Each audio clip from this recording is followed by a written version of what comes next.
Hello everyone, this is आदर्श और आज की वीडियो में हम जानेंगे कि कैसे हम बेसिक शेप्स के द्वारा अपनी ड्राइंग को सिंप्लीफाई कर सकते हैं। सबसे पहले हम सिंप्लीफिकेशन को समझते हैं। जब हम ड्राइंग स्टार्ट करते हैं तो उस स्टेज पे हम अपनी ड्राइंग को कुछ स्ट्रेट लाइंस और शेप्स में सिंप्लीफाई करते हैं ताकि हम अपनी ड्राइंग की ओवरऑल जो पोजीशन है उसको ईजीली समझ सकें और उसे मार्क कर सकें ताकि हमारी ड्राइंग परफेक्ट बने। उसके बाद हम धीरे धीरे और भी स्टेजेस की तरफ बढ़ते हैं, जैसे कि फिर हम उसमें कर्व सेट करते हैं और उसमें डिटेल सेट करते हैं। लेकिन फर्स्ट स्टेज जो सिंप्लीफिकेशन है, अगर इस स्टेज पर हम अपने ड्राइंग में मिस्टेक करते हैं तो आगे बहुत ज़्यादा चांस होते हैं कि हमारी ड्राइंग में मिस्टेक हो और आगे हम इसको करेक्ट नहीं कर सकते, क्योंकि हम पहले ही अपनी ड्राइंग पर इतना वर्क कर चुके होते हैं कि अगर हम उसको करेक्ट करना चाहें तो हमारा मन नहीं होता है। हमको लगता है यह अच्छा तो दिख रहा है तो इसको करेक्ट करने की क्या ही ज़रूरत है। तो इस टाइप के डाउट हमारे माइंड में रहते हैं। अक्सर लोग इस बात के लिए भी कंफ्यूज रहते हैं कि उनको लगता है कि हम इतना अच्छा कर रहे हैं, लोगों को डिटेल्ड आर्ट वर्क पसंद आ रहे हैं, तो फिर सिंप्लीफिकेशन की क्या ज़रूरत है। जब हम कोई भी आर्ट वर्क बनाते हैं तो उसमें चीज़ों को समझना, ऑब्ज़र्व करना, क्योंकि जब हम किसी चीज़ को ड्रॉ करते हैं तो उसको हम कैसे ड्रॉ करें कि उसे ईजीली हम किसी और को भी समझा सकें और किसी और को भी वह चीज़ें समझ में आ सकें। इसलिए हम सिंप्लीफिकेशन करते हैं। सिंप्लीफिकेशन में हम चीज़ों को पहले समझते हैं कि उस जगह पे क्या हुआ है, कैसे उसको हम अचीव कर सकते हैं, कैसे उसको ड्रॉ कर सकते हैं। इन चीज़ों को समझते हैं, फिर स्टेप बाय स्टेप हम सारी चीज़ें ऐड करते हैं।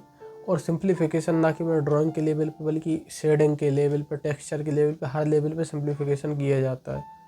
तो सबसे पहले हमको चीज़ों को सिंप्लीफाई करना आना चाहिए। हमें अपने अंदर हैबिट बनानी है कि अगर हम एज एन आर्टिस्ट ग्रो करना चाहते हैं कि हम चीज़ों को पहले सिंप्लीफाई फॉर्म में देखें, क्योंकि जो डिटेल्स है, टेक्सचर, वो हर आदमी देख सकता है, हर कोई नॉर्मल इंसान भी देख सकता है। लेकिन एज एन आर्टिस्ट हमारा काम है कि हम चीज़ों को सिंप्लीफाई फॉर्म में देखें, उसे समझें और लोगों को समझा सकें। अगर हम किसी को भी ड्राइंग फ्यूचर में सिखाना चाहते हैं तो उसको कैसे हम सिंप्लीफाई फॉर्म में समझाएं, उसके लिए पहले हमें खुद उस चीज़ पर प्रैक्टिस करनी चाहिए अच्छे से, चीज़ों को सिंप्लीफाई करके, ताकि हम इन फ्यूचर जब किसी को वह चीज़ें सिखाएं तो उसको हम और अच्छे से सिंप्लीफाई करके समझा सकें।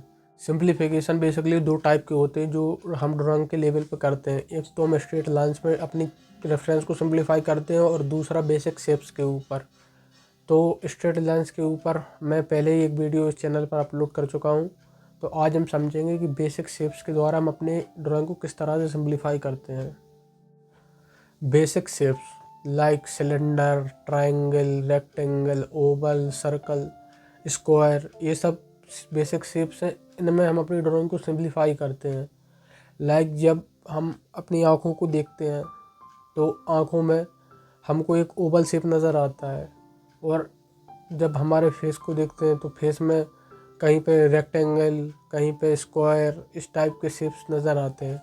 मान लीजिए आप कोई फ्रूट बना रहे हैं तो उसमें आपको इजीली ओवल, सर्कल, इस टाइप के शेप्स दिखते हैं। अब इन शेप्स को अपने रेफरेंस में खोजें कैसे? तो इसके लिए आपको सबसे पहले डिटेल्स को देखना बंद करना होगा, क्योंकि जब हम डिटेल्स को देखते हैं तो हमारा सारा ध्यान उसी की तरफ जाता है और जो ओवरऑल ड्राइंग है उसको हम भूल जाते हैं। तो जब हम ओवरऑल अपने रेफरेंस को देखते हैं तो उसमें हमें अलग अलग शेप्स दिखते हैं। जैसे आप एक बोतल बना रहे हैं तो उस बोतल में आप सिलेंड्रिकल शेप को देखते हैं, या कोई और भी चीज़ बना रहे हैं, बर्ड बना रहे हैं तो उसमें हम ओवल देखते हैं, कहीं पे रेक्टेंगल देखते हैं, उसकी जो चोंच होती है उसमें हम ट्रायंगल शेप देखते हैं। तो इस टाइप से अलग अलग चीज़ अलग अलग शेप को डिनोट करती है।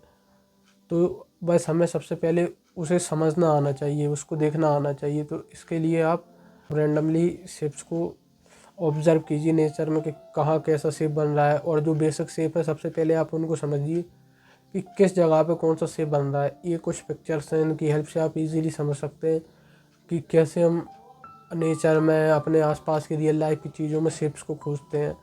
और ना केवल आपको इन शेप्स को खोजना है बल्कि उसे ऑब्जर्व करके प्रैक्टिस भी करनी है। आप इसके लिए सामने रखी कोई भी रैंडम चीज़ को देख के उसमें शेप खोज के उसको रफली प्रैक्टिस कर सकते हैं। इससे आपकी जो इमेजिनेशन है वह भी इम्प्रूव होगा और आप इजीली किसी भी चीज़ को सिंप्लीफाई करना भी सीखेंगे।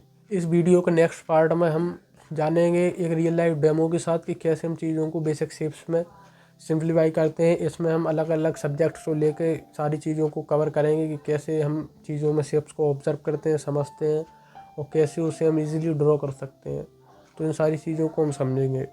इस चैनल को सब्सक्राइब कर बेल आइकन ज़रूर प्रेस कर लीजिए ताकि जो आने वाले अपडेट्स हैं और आपको मिलते रहें और आप अपनी आर्ट की जर्नी में इम्प्रूव करते रहें। चलिए मिलते हैं नेक्स्ट वीडियो में।